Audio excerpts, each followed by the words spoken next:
नमस्कार, मैं अभयराज और आप देख रहे हैं वीके न्यूज। अयोध्या में राम जन्मभूमि और बाबरी मस्जिद विवाद हल हो चुका है।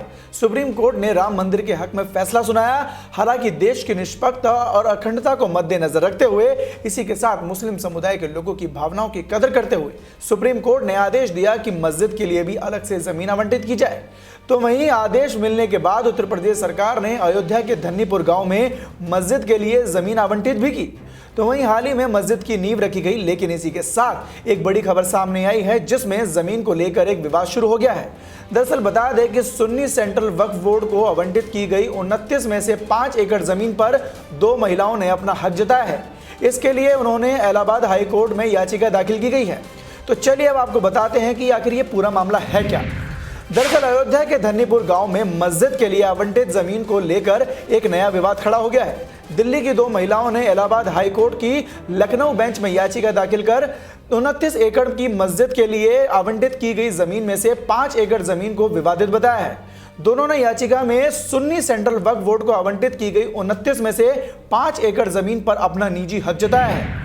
बता दें याचिका रानी कपूर पंजाबी और रमा रानी पंजाबी ने दाखिल की है। इस याचिका में यह भी कहा गया है कि उसी 5 एकड़ की जमीन के संबंध में बंदोबस्त अधिकारी चकबंदी के पास एक मुकदमा विचाराधीन है, जिस पर 8 फरवरी को मामले की सुनवाई की उम्मीद जताई जा रही है। बता दें कि सुप्रीम कोर्ट के आदेश के अनुपालन में यूपी सरकार ने अयोध्या के रोनाही इलाके में धन्नीपुर गांव में मस्जिद के लिए जमीन आवंटित की थी, जिस पर 26 जनवरी को मस्जिद का शिलान्यास भी किया जा चुका है। याचिका में रानी कपूर पंजाबी व रमा रानी पंजाबी ने कहा कि बंटवारे के समय उनके माता पिता पाकिस्तान के पंजाब से यहां आए थे और बाद में वो फैजाबाद जनपद में ही बस गए।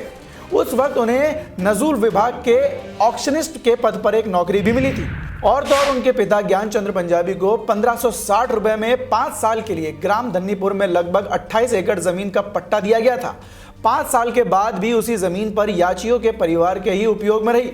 वह याचियों के पिता का नाम आसामी के तौर पर उस जमीन से संबंधित राजस्व रिकॉर्ड में दर्ज हो गया।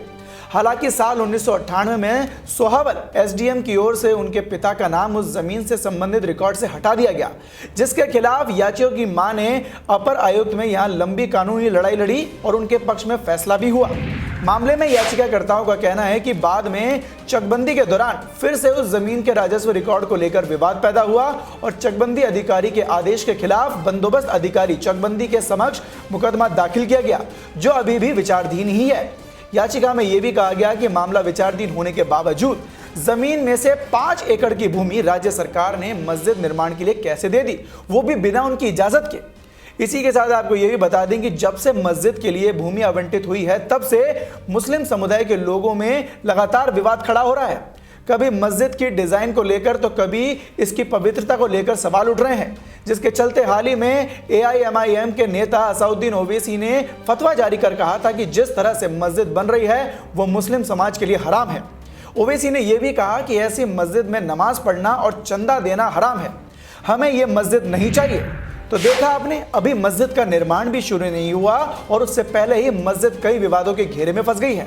अब देखना होगा कि यह जमीन विवाद का क्या फैसला होता है और मस्जिद का निर्माण कब तक शुरू होता है। बाकी आपकी इस खबर पर क्या राय है, हमें कमेंट सेक्शन में कमेंट कर जरूर बताएं। फिलहाल के लिए इस खबर में सिर्फ इतना ही।